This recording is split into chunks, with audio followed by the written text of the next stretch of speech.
Good morning, good morning, good morning o mayong adlaw sa tanan.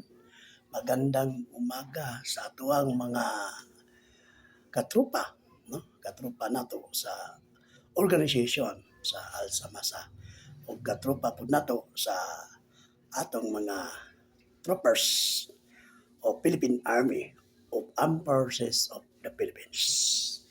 O sa atong mga silingan, kapitbahay, mayong adlaw diya sa inyong tanan, mga kaibigan, mga amigos, amigas, mga lab-et. Okay.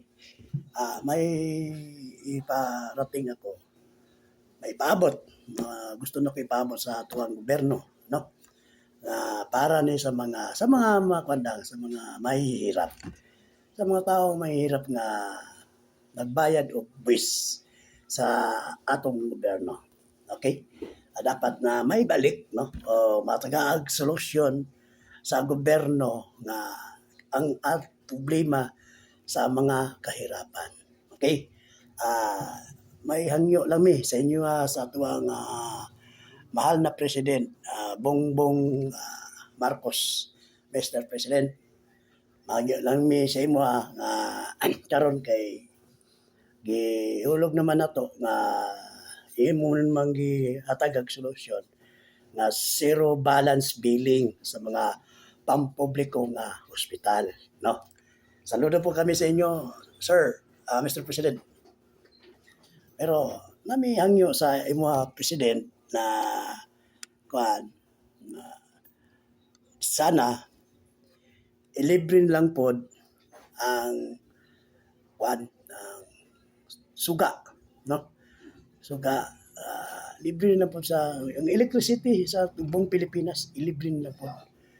O ang tubig sa mga mahihirap. Diba, President? Maraming hangyo na mo sa inyo Sabi na itong mga kababayan ng Pilipino nga mga mahihirap. Okay? Mas maganda yan natin yan, mabigyan ng solusyon yung para hindi na mahirapan sa pagbayad ng kuryente at saka tubig, water. Okay? Yun lang, President, ang gihangyo na mo sa imo matagag solusyon. Ipakuha na to, labinag sa mga senador o sa mga congressman.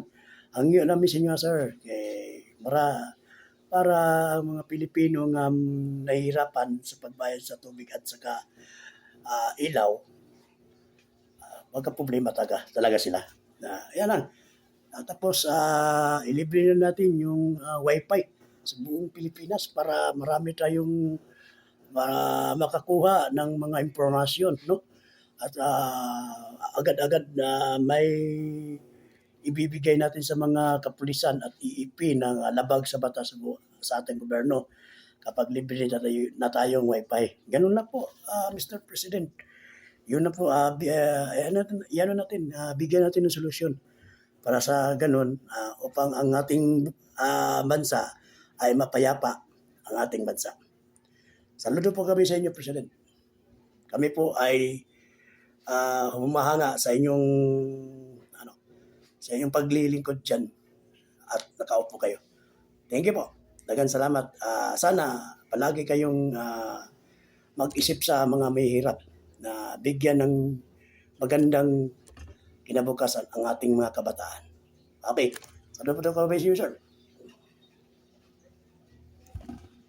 Bye-bye.